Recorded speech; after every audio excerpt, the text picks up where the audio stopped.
guys, Ronnie Calhoun here with Miss Lou Champion Spotlight. We're very honored to have my friend and Louisiana Senator, Mr. Glenn Womack of District 32 in the studio this evening. How are you? Doing well, doing well. I appreciate you taking time out of your busy schedule to stop by and talk with us. Thank you, Ronnie, for allowing me to do this. I appreciate that. Yeah, we were just talking before we came on. I think we met a couple of years ago at an event of Megan Taunton's event called Aiden's Light. Right, sure did. And I think we were introduced by our mutual friend, Mr. Andy Anders. Right. And we kind of hit it off that night, and we were talking about the kids in the area, and you were asking me a lot about what I do in this area. And you were very interested, and you were asking probing questions, and because you were saying that, hey, we got to make this better and everything. And I knew that I liked you then. So that was when you were with JAG, That's right? whenever I was with Right. JAG. That's Yeah, right. Yeah. Outstanding program. Yeah. So we, I knew that you had the questions that you were asking. I knew that you were trying to figure out how we can make this whole thing better. Right. And I appreciated that. And then we came to Winsboro. We brought my mom to Winsboro to the what's it, the Princess Theater. Theater for all gospel singing with Gene King. That's right, Yeah. Mr. Gene. Yep, and he always does a good job. He does do a good job. So that was one of the memories that I'll always cherish with my mom. That was towards the end for her, but she really enjoyed that night. Yeah, she sure that was did. a good night. Sure was. So let's kind of dive in and let's talk about where are you from, where are you raised, and okay, that's school and all that good stuff. And try to make that a short story. But I was born in 1960, family of 12. Okay. I have 6 brothers and 6 sisters, and 5 brothers and 6 sisters. Let me correct that. And so all of us went to Ogden High School and graduated there. All of us, and off of a 40-acre farm. Lost my dad when it was 5 of us still at home. When I lost my dad I was 10 years old. So the journey started, I guess. You know, you went to work back then as young boys, and you bought your school clothes, and you just kept moving right on up from hauling hay to the farm. You know, working on the farm. And of course, I had an uncle that had 3 daughters, and so he kind of took me in as a son.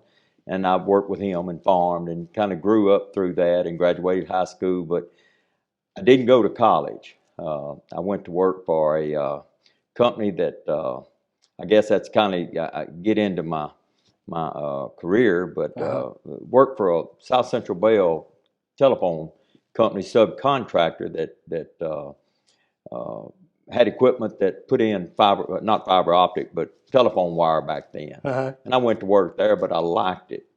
And back in that was 78, 79, but back in the 80s, farming wasn't real popular. It was up one day and down the next, and that wasn't really the route I wanted to take, you know. Not steady enough, yeah. So in 83, I started that's when rural water systems kind of started just coming out, and I kind of linked up with some of those guys and got into working with a lot of those, laying the water line from the meter to the house and knocking a lot of doors and meeting a lot of people. And just as time goes on, I'm in Monticello, Arkansas.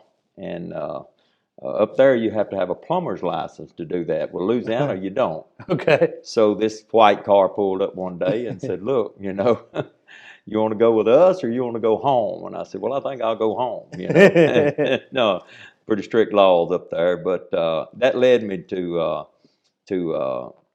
get my granddaddy to call in to the licensing board at Louisiana License Contractors Board. And I actually studied and went down and took my test. So that was really what kicked me off. And then I worked with that for I don't know, several years, up till about 90, and had a firm that I run into, a construction firm that was doing a lot of work in Louisiana from Brookhaven, Mississippi.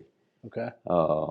G. Dale Smith with Greenbrier Construction, and he was a a mentor and helped me to get into construction business in the commercial end. And great friend, great guy that really worked with me a lot. And I moved into that, and of course I started contracting bigger and bigger, And that's and when moved. That's what got me into the construction business. the Womack and Sons. It was GD Womack trenching back then. Okay. Okay. And of course, I had two sons, and then I had a daughter come along, and of course, they finished school and went to college and come back and took over the business and bought the business and put me out of business, I guess you could say. But they do a good job there. So that's kind of, and then we got into building and dirt work and different things in the construction company. Okay. So that's where I got my business education, is through owning your own business and working with the team that makes you successful. That's your bankers and your lawyers and your bonding company, your insurance guy, and yourself that says everybody's got a boss. So you didn't learn it through a book. You learned it through. I didn't, and sometimes I regret that, but other times I feel very blessed that was able to grow a business from basically from a shovel to 50, 60 employees, and now the company runs 150 plus employees. Wow. And work all over the state of Louisiana. So from that aspect, it was great. That's a great accomplishment. And you said something a minute ago about everybody has a boss. So tell us a little bit about Miss Judy. Okay, yeah. Now look, and she'll remind me pretty regular. Behind every good man, there's a good woman. I'll have to say I got a jewel. Somebody that she was a nurse by trade. I met her.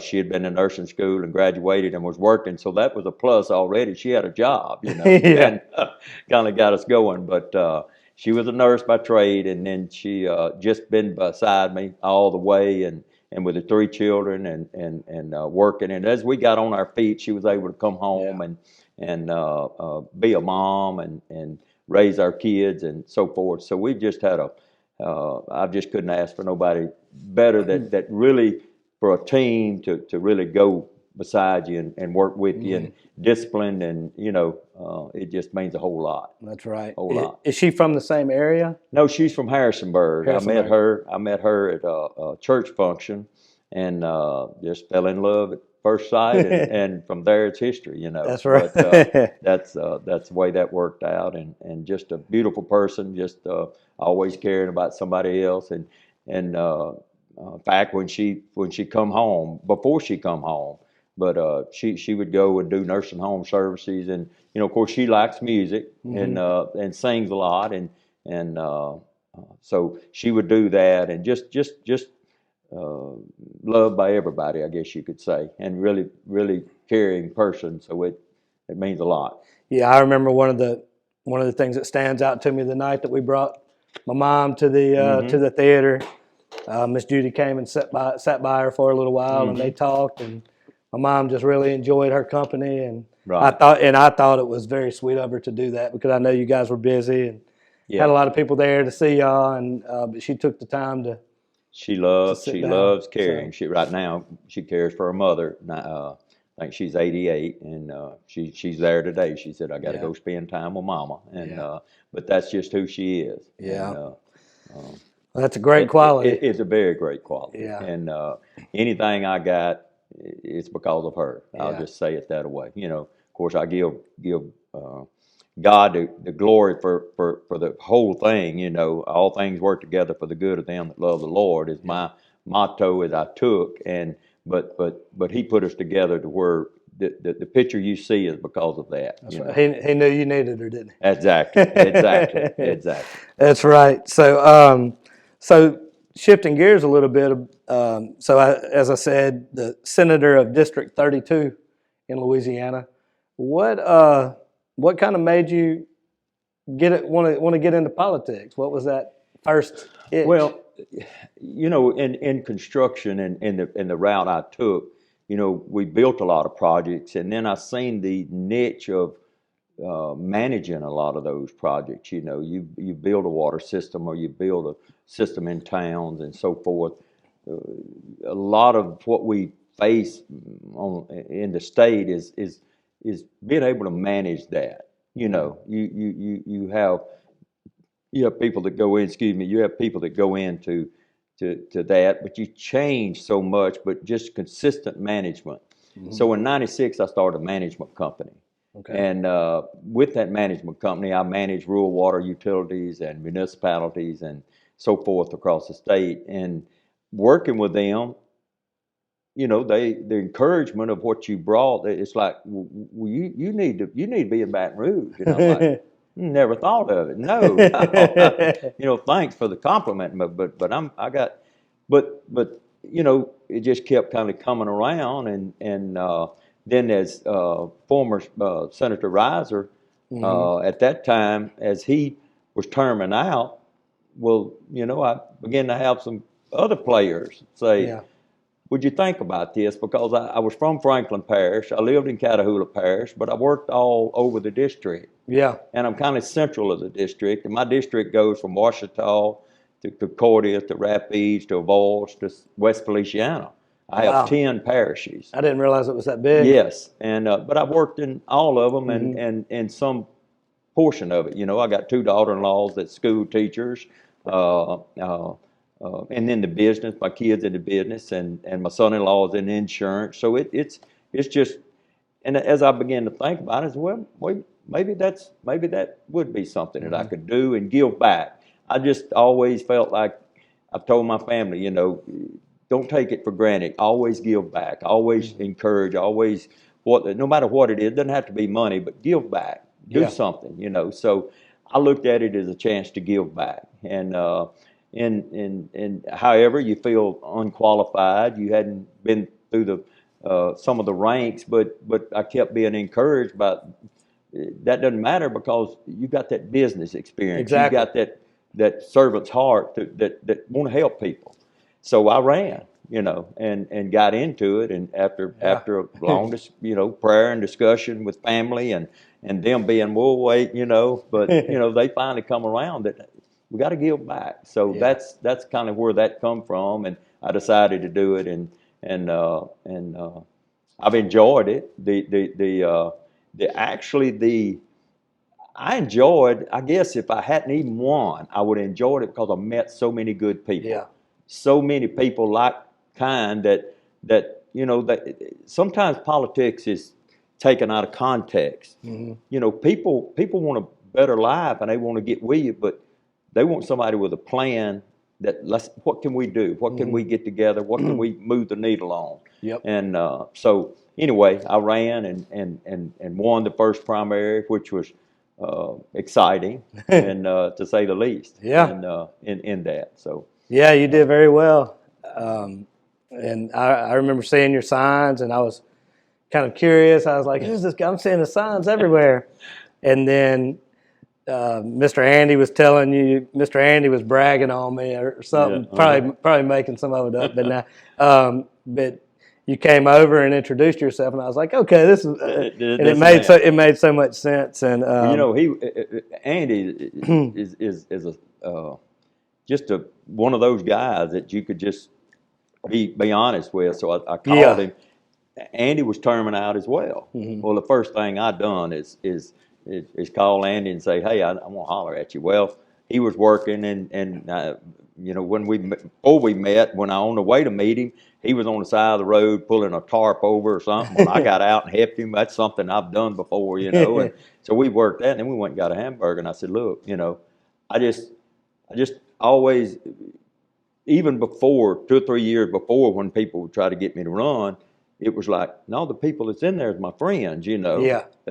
I just, and so I went to Andy and I said, Andy, what you thinking? Are you going to run? If you're going to run, I'll support you. You know, that would have been, and if he had said yes, you'd have never seen me because that's just kind of who I am. I don't want to upset anybody. Yeah. And he said, I'm not. And I said, well, I'm thinking about it. What you think? And he's like, as much experience you've had with these towns and with some of their issues and some of the problems, you've been around farming, you've been around a lot of this stuff, I think that's good. So that was some encouragement. Yeah. But I covered my bases first, and Yeah. that means a lot to somebody that's that's served or thinking about maybe going into the next phase, whether it representative to senator or something, And you know. he had an interesting one of his. I don't know if you know, but I helped him run his campaign whenever he came back home. No, Yeah, he called me and he said, "I want you to do this campaign for me." I said, "Mr. Andy, I don't know anything about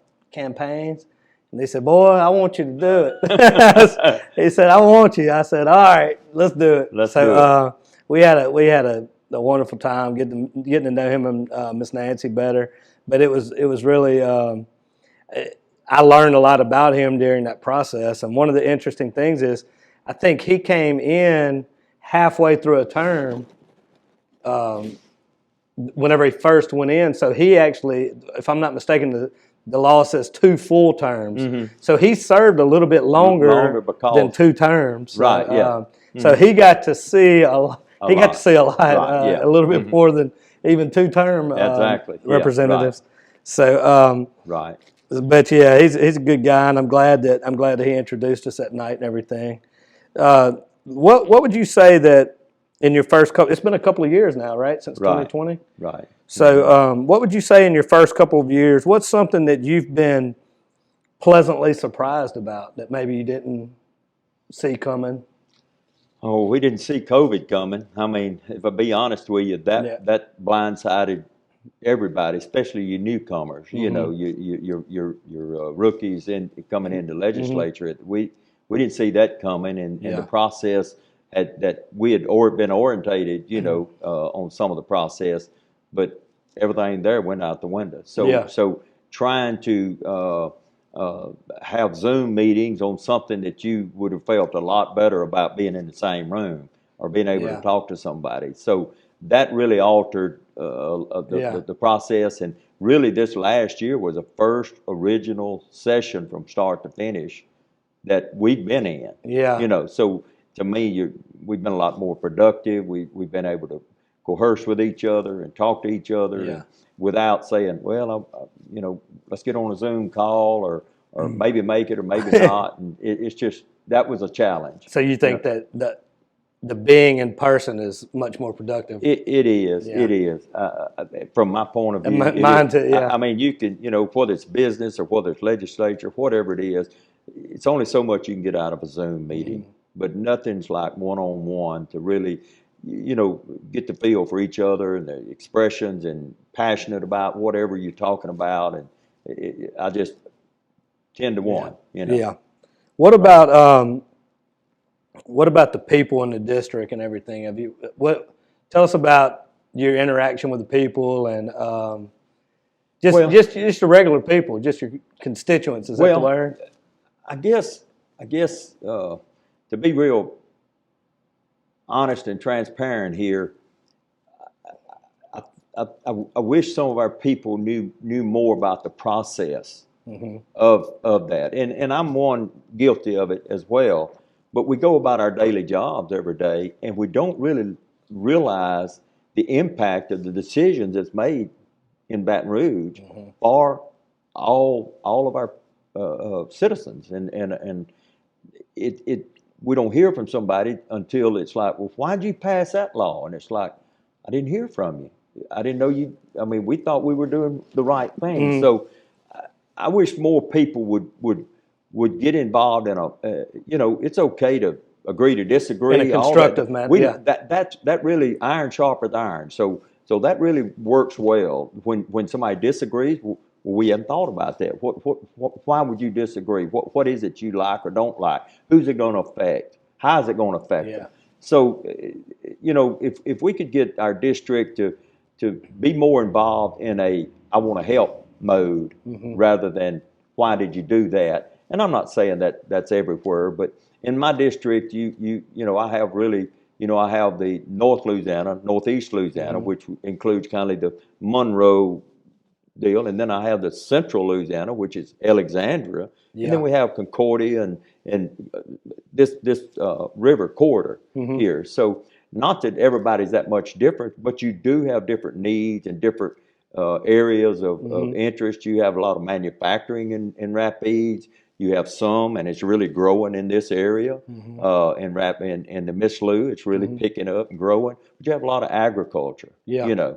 and of course you have a lot of tourists to further south. Of course, Monroe, you got the college and stuff around it. So you're trying to balance all of that and pull it together. But the people's been super. Yeah. They have they get up and go to work, and they just want good health care. They want good schools, which is all legit. Yeah. That's all good things that we should all want. Yeah. And they want a future for their kids. Where's my kids going to be? Are they going to be able to stay at home?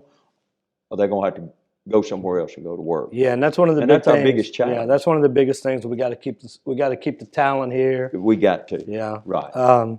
So you're saying that the Senate listens to people. So reach out. Is that Yeah. email? What's the best way Yeah. to do it? Email. Email. We have my legislative assistant in my office is Missy Weeks. But you can reach out to her there. Yeah. Senate 32 at let's see, it's legis.la.gov. Okay. And ask your questions or pass some response, whatever your whatever your need is, or whatever your comments, good, bad, or ugly, on hey, would you look into this, or what else are you hearing, or do you hear it anywhere else? Yeah. We got health care, we got broadband, we got water issues, we got river issues. We got some things, and I say issues may be the wrong word, but we got concerns Yeah. that are legit. We just need to drill down on what are you seeing in that area, so we can, if it needs to go up the ladder, if it's federal, or if it needs something, statewide that we can do. And we've been very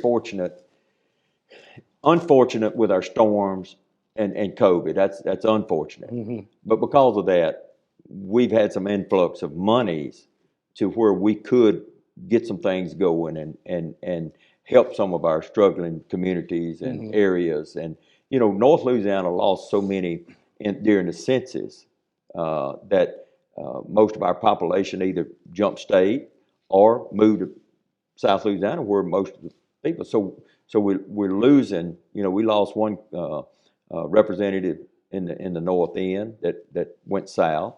So we got to do what we can in North Louisiana to hold our people here and our census not keep dropping.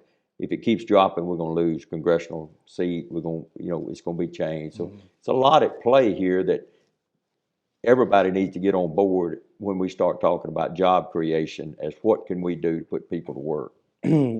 Yeah, that's one of the big things with Louisiana. Anywhere really, but we have to keep. I preach it all the time. We got to try to keep our talent here if we can. We do. And I heard a guy speak the other night. 30 years ago, or 30, 40 years ago, some of those people are the people that sent people to the moon. They done the extraordinary things, and we're doing some of that, but hadn't really tapped into a lot of the things that we could do. And take advantage of our rural areas and what we have to offer. If it's rivers, if it's recreation, if it's nowadays you can access so much that says if they can do it there, we can do it here. Whatever that may be. And I will say this from my perspective, I may be wrong. This is all, I guess, anecdotal, but it seems from my perspective, the people that I talk to in my little circle, people are wanting to get out of the cities and come back to smaller areas now. Right. So there's an opportunity there. There's opportunities for these areas to capitalize on that and to try to bring people home. And one thing that we've done as a state is we put money into broadband. Broadband is for unserved areas. So what that does is our rural areas that don't have broadband, now your ag, manufacturing, just about all of that works off of how much will your internet, how fast is your internet? How fast when you try to sell a home now, one of the first questions, I was at a real estate meeting, one of the first questions they asked is, do y'all have internet? It used to be, do y'all have city water? But now, what about your internet? How fast is it? Well, if we get that, that's going to be an economic driver to our rural communities, and people are working. That's the silver lining in the COVID is people are working from home now. Yeah. They're moving back out of Baton Rouge, back to these rural areas, smaller towns, and they're able to do, whether it be payroll or project managing or whatever it is, they're able to do it right there. So that's going to be a big economic driver, and I think it's the next 5 years we've got several $1 million being put into that, and a lot of our electrical co-ops is getting into broadband and hanging it on the poles and getting it to the same customers that get electricity. And then you got technicians that has to Yeah. follow up on that. So it's going to be an economic driver in the next 5 years. That workforce, and they're going to live right there too. So it's very encouraging. That's exciting news. That's It good. is. I think everybody watching will be glad to hear that. What would you say that is your proudest accomplishment so far in the 2 years? Well, I've run a few bills. Some of them been the contracting world of whether it be change orders or substantial completion or whatever on some bills and so forth. This year I ran a fentanyl bill that I felt very good about and that passed. Millie's law, how they do that? It was Millie's law, I believe it was, and she was somebody that OD'd on fentanyl. And fentanyl is one of the biggest problems that we're facing nationwide right now. And it's taken our we can talk about workforce, but it's taken our workforce. It's taken those that are struggling with addiction, but just a little bit, and they're gone. And now that they're gone, they're out of the circulation. They're out. So we passed that bill, and I'm proud of that bill. But I guess the other part is some of the committees you sit on and able to funnel this money in the right directions. We last year, Louisiana has of course, infrastructure overall. We got issues, highway, roads, bridges, but our water and sewer systems in our smaller towns and a lot of our bigger towns as well, some of you bigger towns, we were able to take some of the ARPA money. We got $3.2 billion. We broke that up in 2 years, 1.4 and 1.6 per year, and we had that money to work with. So the first year we put $300 million in our water, what we call a water sector program, and this year we put $450 million. The ask on the $450 million and the $300 million was up into $1.2 billion, and then the $450 million, the report just come out. The ask is like $950, and not everybody across the state applied, but $950 million ask, and we got 450. Of course, you'll have some match money that'll bring it probably into 600 million. But when we do that across our state, that it'll take 2 or 3 years to really see the effect of it. That's gonna really loosen up some of our state tax dollars that we've been putting there that we should be able to use on roads and bridges. And of course we've got a lot of needs there. We put some money in rural preservation to go in and overlay some of these rural roads and stuff. So that I would say that was a big accomplishment to be able to put money into that. With our state budget, and we've had some projections. This year it looks real good. I say real good. It looks good. Like we'll have some money, and then it'll start falling off from there.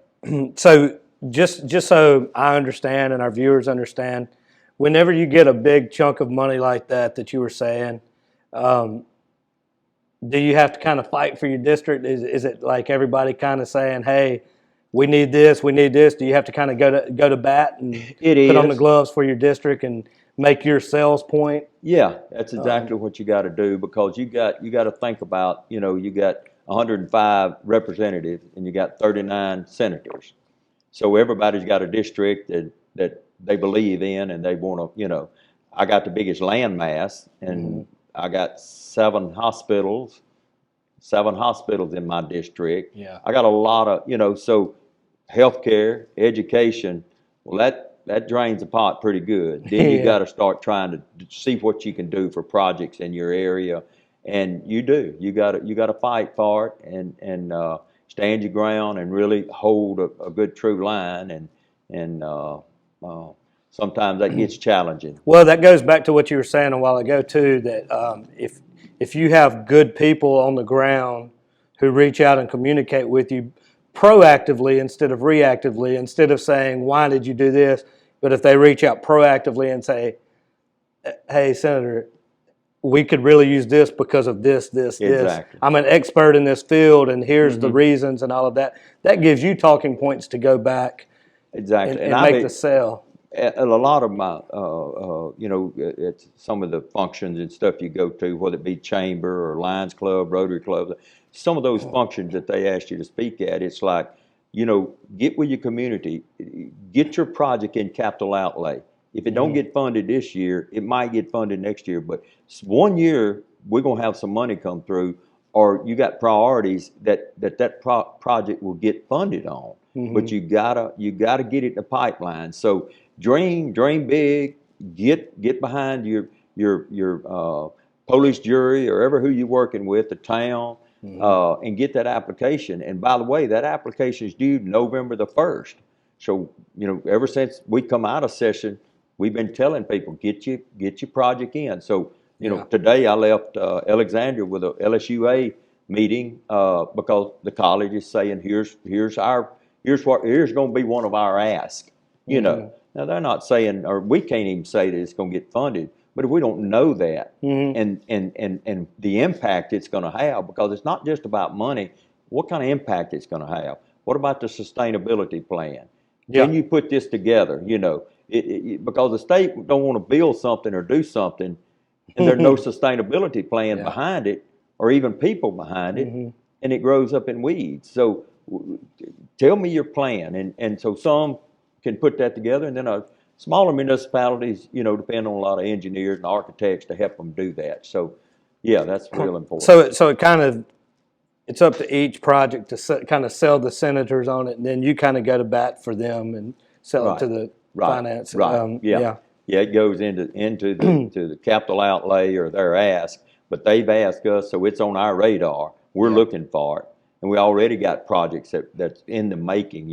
So, but it puts us on point that says watch for this when it comes through, and then they'll energize that as session goes along. It says remember this, remember that, and then by then I sit on finance, so by mid session we kind of have an idea about some of the monies that we'll be able to spend, some that's not obligated to already a program. And if I could say that, that's what we worked on last year. We had this money. Back in the day when Katrina happened, and they got a lot of money through the Katrina storm. They done a lot of things, but it wasn't one-time money. It was money that says we're going to do this program, but next year they come back and it wasn't any money, so the program had to stop. So we made it a point to say one-time monies. We don't want a lot of more programs out there, because when we run out of money, you're going to come to us, and then we're going to be the bad guy that says you're just going to have to shut down because we don't have the money. Yeah. So we done a lot of one-time expenses such as infrastructure spending and water and roads and stuff like that we didn't start up a lot of, to where we'd have to come back and have a way to fund it, and we couldn't fund it. Yeah. Okay. That makes sense. And that's interesting. I think that kind of educates the viewers. It educates me some, because we all have a basic understanding of how it works, but when you really start thinking about it, it's like I need to sell. I need to get it together and then kind of educate him, because he's got to go sell it to these guys and all of that. Exactly. So, and it's about, it's about relationships, and I've heard it throughout my life. You probably have too, is the fact that, he got elected and we'd never see him anymore. Well, if I could bring some balance to that, it would be, I can stay here and drink coffee and shake hands with people that elected me, which I would love to do. Yeah. But if I don't build relationships in Baton Rouge, I come home empty-handed because Yeah. it's relationship based. You have to have that relationship with other senators and representatives, with administration, that you can work across the lines and try to come to common ground. Shoot for the moon, land in the stars is the way I say it, and to make those relationships. And unfortunately, it looks like. Well, we never see him anymore. Yeah. So it's things like this that I do appreciate Yeah. that kind of keeps you out there saying, I'm working. I promise I'm Yeah, working, yeah, that's right. I got a couple more questions for you, and then I'll let you out of here. But I thought this would be interesting, at least for me. What would you say is the biggest difference between being a business owner and a senator? Uh, The speed at which you could get. that's what I think. Say when you come and from your own business, you make all the decisions, and whether it be make me 10 copies of this or whether it means pay all the bills, you just made that decision. It gets done because you looking at the account, you're looking at what you need, and it happens. Doesn't quite happen like that, Baton Rouge. You say this is what we like to do, and then you get, it goes back to the House, and then they say we either like it or don't, or add this to it or take away, and then it goes to the governor's desk, and so it's more hands involved, so it slows the process down. It just slows it down so much that you saying all they had to do was sign it, or all they had to do was, so it does. It slows it down. So that's been an adjustment for me. It's like, what do you mean you need help? I mean, look at it, review it, and sign off. So, but help is short, and you got to be patient because it's not. That's a universal problem right now is labor, and everybody's short. You can only get so much, and you got to give people their life back and let them have their families and their vacations and their time off because we just got one shot at this. That's right. That's why I asked you that because I was laughing to myself when I wrote it down because I said I bet he's going to say frustration. Yeah, it does get frustrating sometimes.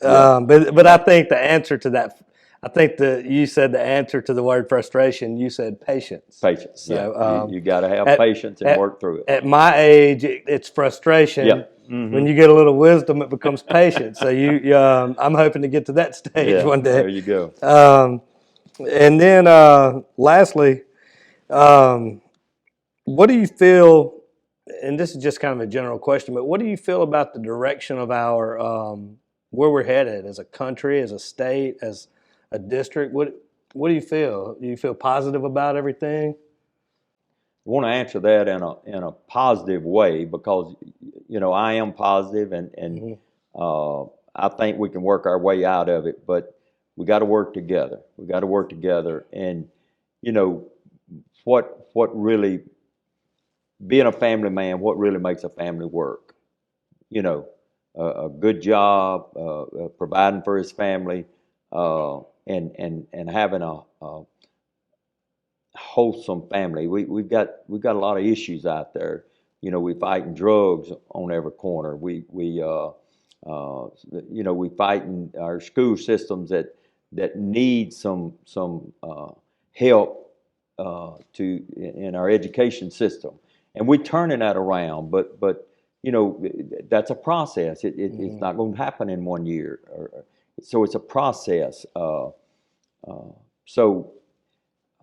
it's just it's going to be a challenge. I'm encouraged, but it's going to take every community and every faith base, every church, every civic community working together for a common goal to move the needle across our country. But Louisiana, we got a good start, but we gotta maintain. You get frustrated because you don't understand people and why they bring things the way they bring or their outlook on things. But they've lived it or they've seen it somewhere, so they have concern about it. And me slowing down long enough to say, well, why would you think that way? Tell me. I'm not saying it's wrong. I'm just saying explain Trying to understand. Help me to understand. Your philosophy on that because some things I'm from my world. you know, if I can come from a 10-year-old with no dad, not that I've arrived, I've been blessed, but Mm-hmm. I don't understand the cap on some of that with some people, Mm-hmm. but I think it comes from back home. I think it comes from around that dinner table of saying you can, you can, you can. It Yeah. comes around that supper table. In this society, it's fast lane, Yeah. and it's just you don't slow down a lot of times, and you don't have that, you know, family. Uh, Family atmosphere, that Yeah. family sit down every Mm-hmm. day that I grew up with, Yeah. that you just went through. How'd your day go? Good, bad, or ugly? Let's talk about it, and you get that slow down time and that advice. Yeah. That's really great words right there. We live in a very, very, very fast world right now, We do. and it's hard. And I see these kids growing up, and they're trying to figure it out. Adults are trying to figure it out, Mm-hmm. and I think we all need to just slow down a little bit, which is easier said than done. But I like what you said about we need to work together. Yeah. One of the big things is it's that I see, and this is one of the reasons that we started this program in particular, is it's not enough to agree to disagree anymore. It's like, oh well, if you say this, then we're Right. going to fight and this and Right. that. Yeah. We have to bring some positivity Right. to Yeah. things, and also like you said, well, let me hear you out. Yeah.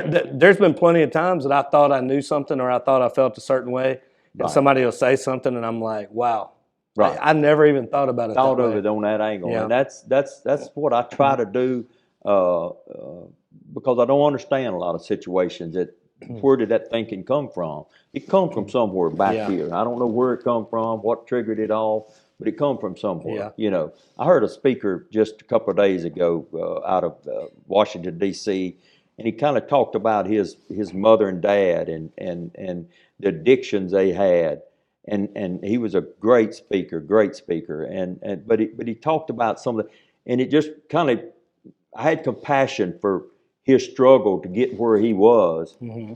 but what he come out of, not knowing when his mom and daddy would be home, Yeah. and knowing that the life they were living, wasn't. And he talked about some of that, the drugs and the lifestyle, and just, they were just right in the middle of it, but through things and working around, he was able to come out of it and get a degree and CEO of a big company.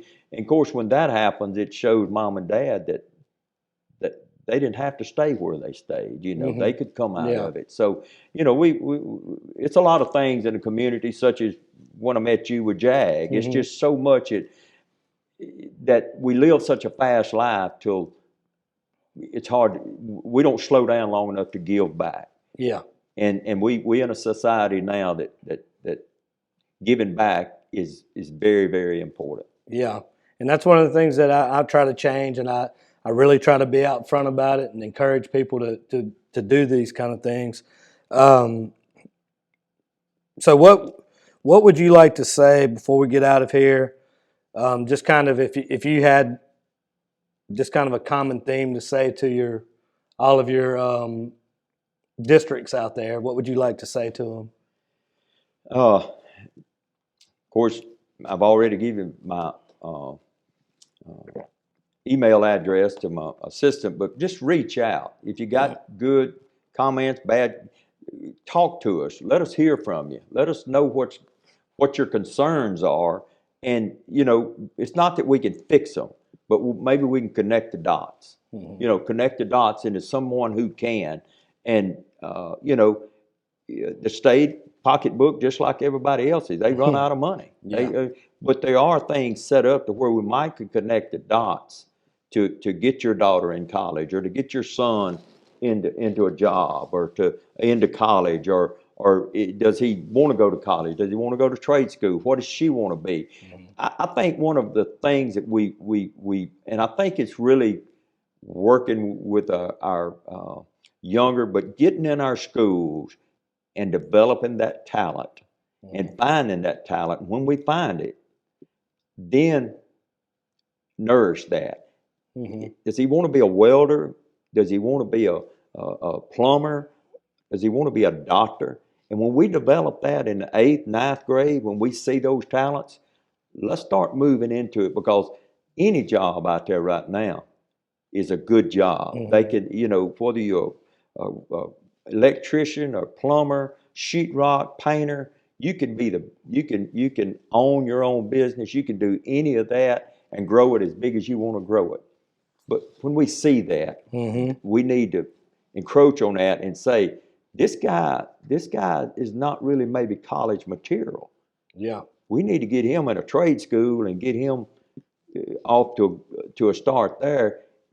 But this one here, we can tell that, and if I could say this, all of our children could be college material, but they got to hear it at a younger age. College and mamas and dads seeing this talent, this attribute they have, and mamas and dads get involved in that. Get involved in helping them be who they want to be naturally. And I take it a step further real quick. You saying that made me think of something that I would tell my kids in middle school all the time. We just got to figure out which animal that we are, because if you ask a fish to climb a tree, you're going to say he's stupid or whatever the name may be for it. But if you ask a fish to swim, he's going to excel. That's right. So I think that it's up to us as teachers, as businessmen. It's one of the biggest lessons that I've learned is in business is put people in position to succeed. Exactly. Don't put them in a bad position and then expect great results. And it's the same with teachers. It's the same thing with our youth. We need to keep around the middle school age. We can start looking at it and saying, "Hey, this kid is smart, but he could go to college and do fine, but he's super talented here too." That's right. So if we push him this way or this way, not push him, but guide him and encourage him, because you can make a lot of money doing a lot of different things. And some people love working with their hands. And if we see that at an early age and they start going towards that, they may be the tree climbers and these over here may be the swimmers. And I think that's a big deal. Yeah.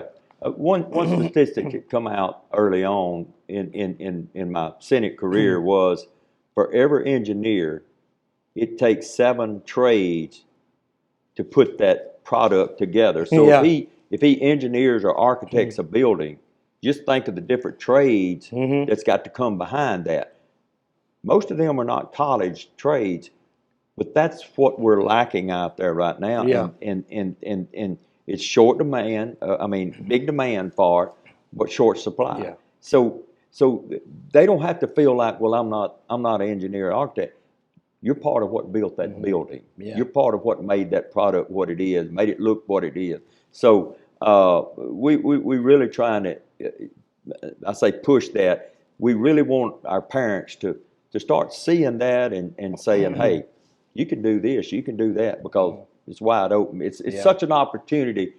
It was in my day, but it's such an opportunity out there right now, because they have got at their fingertips just unlimited resources to be the best. Yeah. To be the best. So I would say encourage your children, and of course, any way I can help, I want to do that. Yeah. As a senator. And the last thing, I'll wrap up on this, and I don't know if you can say it, but I'm going to say it, and I know that you agree with me.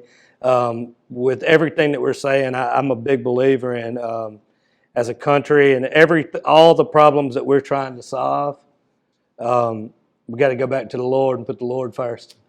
Seek ye first. That's right. Kingdom. That's and it. If we do that, we'll be all right. We'll be okay. Yeah. That it starts there. Yeah. So, well, I appreciate you coming in. Thank you. Appreciate it. It's a great talk, and I know that you're a busy man, and I appreciate you taking the time to come talk to us. I appreciate everybody out there watching this. I think that if you watched it through, you'll find it as interesting as I did, educational as I did. I want to say thank you to all of our awesome partners out there who make it possible for us to get champions in our studio and shine the spotlight on them. And God bless everybody out there. As always, have a champion day.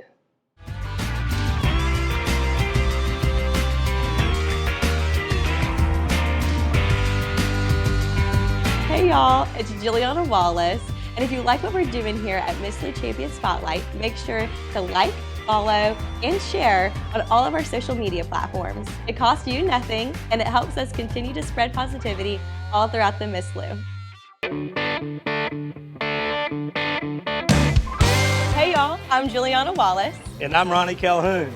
Make sure to check out our social media pages and our website for upcoming episodes of Miss Lou Champion Street Interviews. We're going to be giving away some awesome prizes, so keep an eye out for us because you may be our next winner.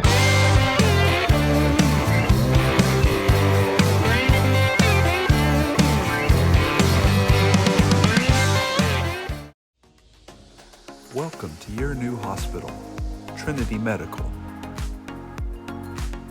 Located in Faraday, Trinity Medical is the only acute care facility in the Tri-Parish area.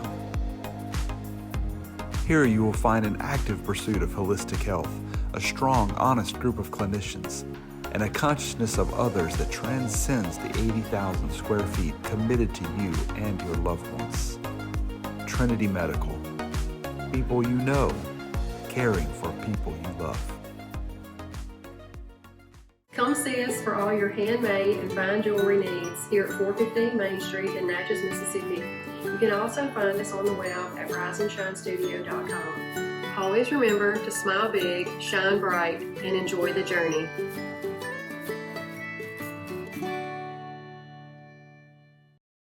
From regular family checkups to sedation dentistry, orthodontics and cosmetic dentistry, experience dental care the way it was meant to be. Right around the corner from a name you can trust, Miss Lou Family Dentistry.